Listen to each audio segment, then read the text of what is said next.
If you're looking for ways to get leads for free without cold calling, I'm going to tell you my 8 favorite ways to do that coming up. And if you still feel overwhelmed, there'll be a tip at the end about how to make lead generating so simple if you break it down to this one thing. If we're meeting for the first time, my name's Alisia Krastel, and I help agents and entrepreneurs have an amazing net life without sacrificing their family. If you're all about growing your business, netting more money without sacrificing your family, this is the channel for you. If you want to hit the bell and subscribe, you'll know whenever a video drops. So how do you get business without paying for leads or door knocking or cold calling? You work on these 8 strategies that are pretty simple and actually a lot of fun. And they're the same 8 strategies that I've used to build my business to over 100K net. Number 1 is to create an event. Simply a night out, a mom's night out or a dad's night out, or an escape room, whatever it is that you enjoy. Invite some people, get them together. That gets you into conversation with people. And likely when you plan something like this, they bring other people, at least 1 or 2, and every new person that you meet at something like this, that through someone that you already know, opens you up to at least 100 new people. This is how you get leads, because those people who have invited them have already vouched for what a cool person you are. And if you do that consistently enough over time, you will meet someone who knows someone who needs to buy or sell a house. Number 2 is video. Don't freak out. I'm an introvert and I've managed to be able to do YouTube videos and Facebook Live. It just takes a little bit of a mindset shift to understand that this isn't about you necessarily. It's about the information that you're providing and the value that you're giving the people in your database. And when they get to see you show up as a human and do something like this, not only are you creating brand awareness, but your vulnerability is gaining their trust. So this is a huge way to get leads. People, hundreds. In my case, I have 4,000 friends on Facebook. 4,000 people have the ability to see me as a vulnerable person, but also I get to share my success on Facebook as well. So where else can you talk to 4,000 people in one little clip and gain trust and develop a relationship that way? And if you just want to take this as a baby steps, do Facebook stories and Instagram stories. You can do little 10, 15, 30-second clips of video that are not intimidating, and you do not have to be perfect. P.S. People don't like when you're perfect. They will still be significant. People swipe through their stories. Number 3 is going deep. What does that mean? It means with your sphere. So anyone who's in your database, your A's and your B's, the people that you like and you trust and that probably trust and like you, are you asking them great questions? Are you finding out when their next move might be? Are you looking at what their goals are and asking them questions around that so maybe you can support them? You having conversations with your A's and your B's enough and helping them get what they want will procure leads for you and close business. And just when you think you've asked enough questions or you've gotten to know someone just enough who's on your list, go deeper. Find out a little bit more about them. Ask a follow-up question. Follow up and actually help them with what their goal is. The deeper you can go with the people that you truly like and are like you and trust you, the more leads you will get.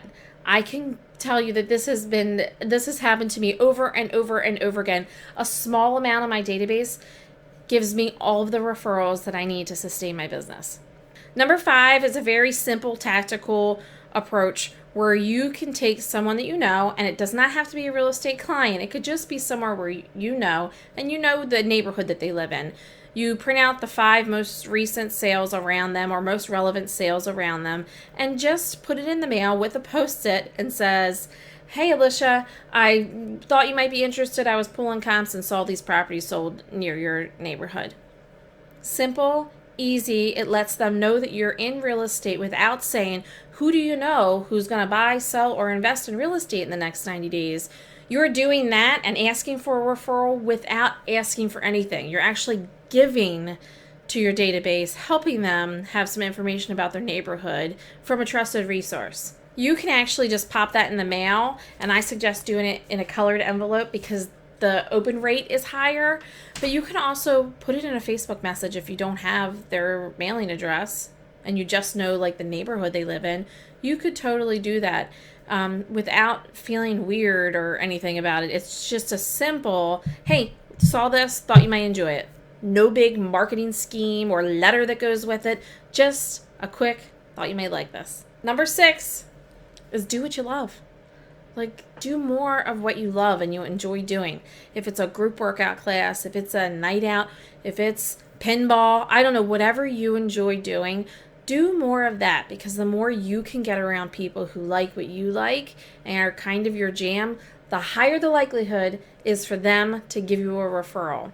And I promise you, the more you do of the things that you love, the more you will be connected with additional people that you don't know. And again, that brings in an extra 100 people every time you meet someone new, and it exponentially increases your results when those people are already kind of your jam. It's like you're editing people just by the activities that you do.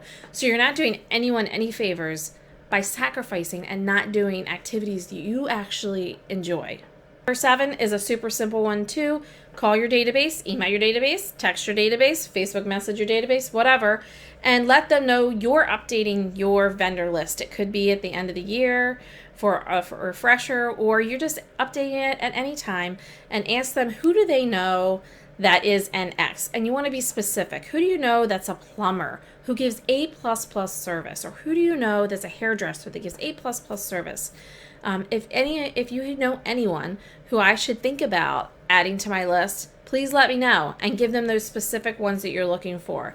This allows you to have more conversations with your database, and it also lets them know that you have very high standards, because you are only asking for A++ service. You're not asking for just whoever everybody knows, right?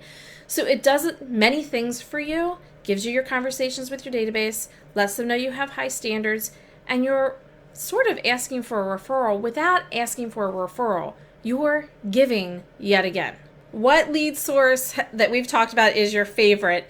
Let me know below, and I will see if we can do a video on that exact lead source so I can give you the details on how to do it.